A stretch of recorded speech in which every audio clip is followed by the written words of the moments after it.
Sou peregrino aqui, em terra estranha estou, no reino. Bem-vindo ao podcast Estrangeiros e Peregrinos. A mensagem de hoje será apresentada por Dennis Allen. As palavras de Jesus na cruz são de grande importância para compreender a missão do nosso Salvador.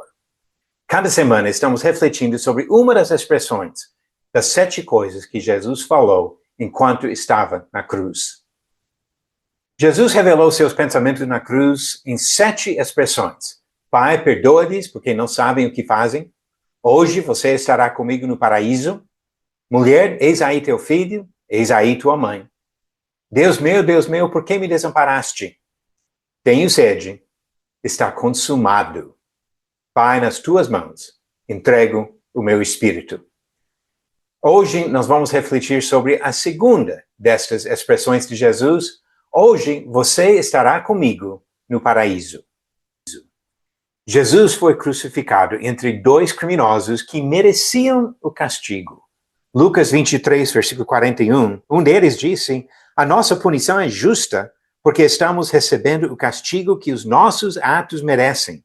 Mas este não fez mal nenhum. Nessa circunstância, pessoas zombaram de Jesus, inclusive os ladrões crucificados com ele, zombaram dele. Acharam até algum prazer em ver o sofrimento desse homem inocente e justo. Mateus capítulo 27, versículo 44 diz: também os ladrões que haviam sido crucificados com ele o insultavam.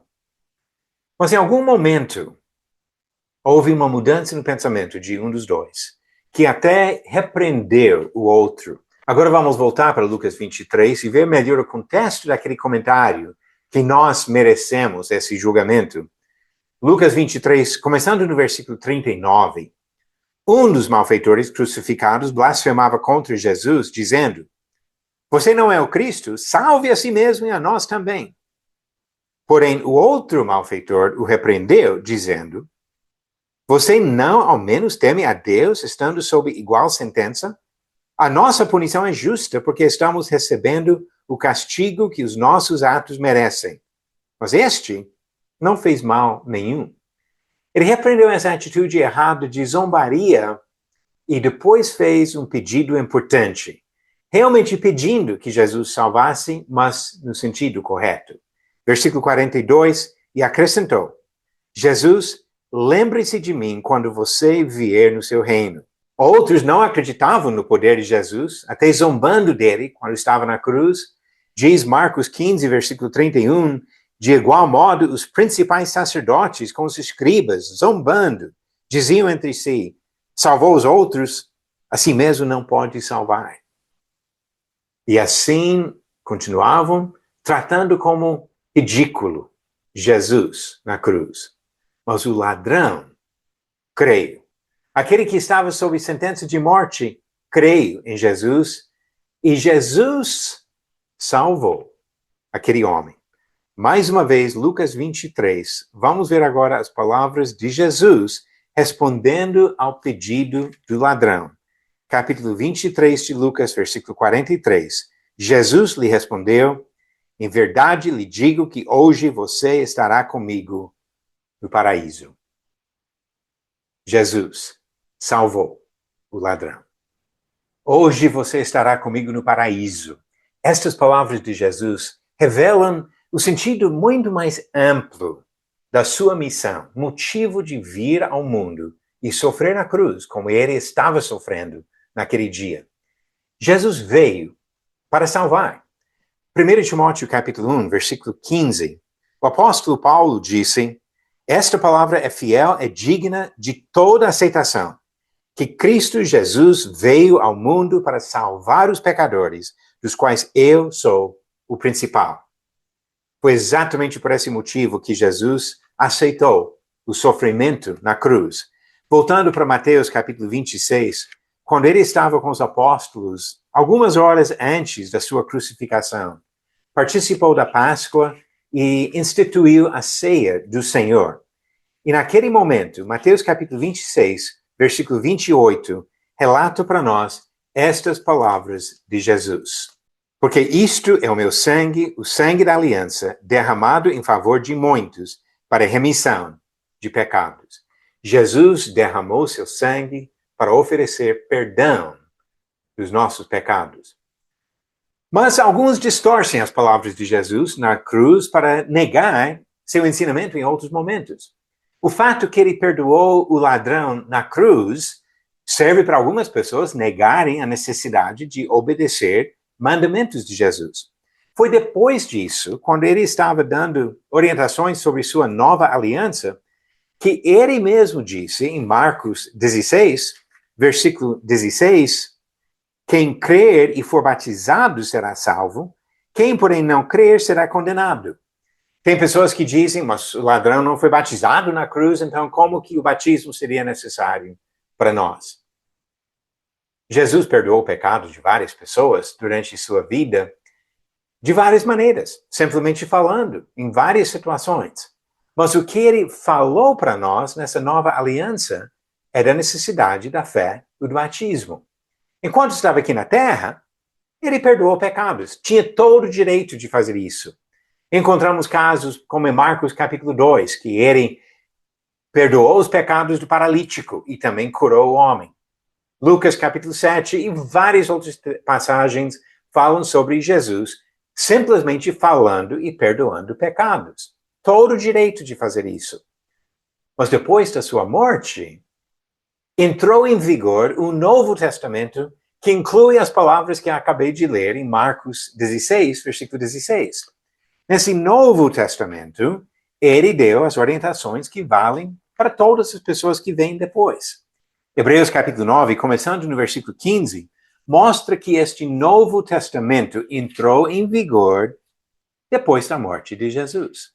Hebreus 9, começando no 15, o texto diz, por isso mesmo, ele é o mediador da nova aliança, a fim de que os que foram chamados recebam a promessa da herança eterna, visto que houve uma morte para a remissão das transgressões que foram cometidas sob a primeira aliança. Porque onde há um testamento, é necessário constatar a morte de quem o fez. Sim, porque um testamento só é confirmado depois da morte de quem o fez. Pois de maneira nenhuma, um testamento tem força de lei enquanto ainda vive quem o fez. O testamento de Jesus entrou em vigor com sua morte. E o que ele manda para nós na nova aliança é a necessidade da fé, do arrependimento, do batismo, para a remissão dos nossos pecados. Foi isso que ele mesmo falou em Mateus capítulo 28, quando ele deu as últimas orientações para os apóstolos antes da sua ascensão, enviando os apóstolos a pregar a mensagem do evangelho ao mundo. E aqui em Mateus 28, versículo 19 e 20, as palavras de Jesus aos apóstolos. Portanto, vão e façam discípulos de todas as nações, batizando-os em nome do Pai, do Filho e do Espírito Santo, ensinando-os a guardar todas as coisas que tenho ordenado a vocês. Hebreus capítulo 5, versículo 9. Também nos lembrando da importância de respeitar a palavra de Jesus, que cumpriu sua missão nesse sacrifício, sepultamento e ressurreição. Diz Hebreus 5, versículo 9. E tendo sido aperfeiçoado, tornou-se o autor da salvação eterna para todos os que lhe obedecem.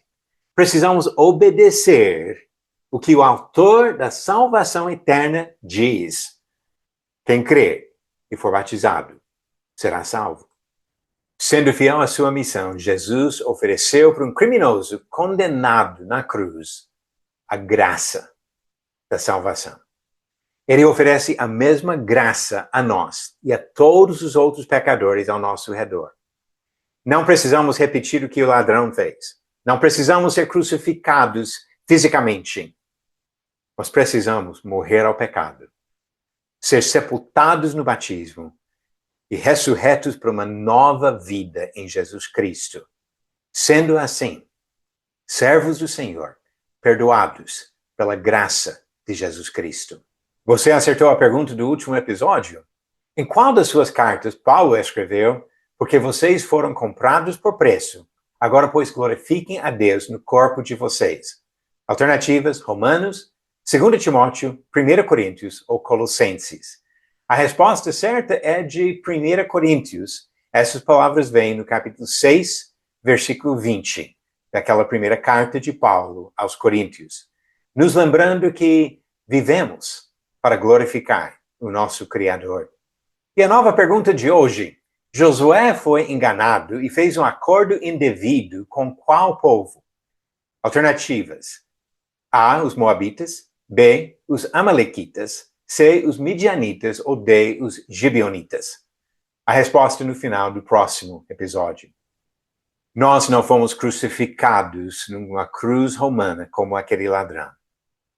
Mas nossa salvação depende da graça do mesmo Salvador que levou aquele homem para o paraíso. Nós precisamos da graça de Jesus Cristo para viver eternamente na presença dele. Obrigado por nos acompanhar nessa jornada pelas Escrituras. Volte amanhã para ouvir mais uma mensagem do podcast Estrangeiros e Peregrinos. Seguimos pelo mundo a viajar.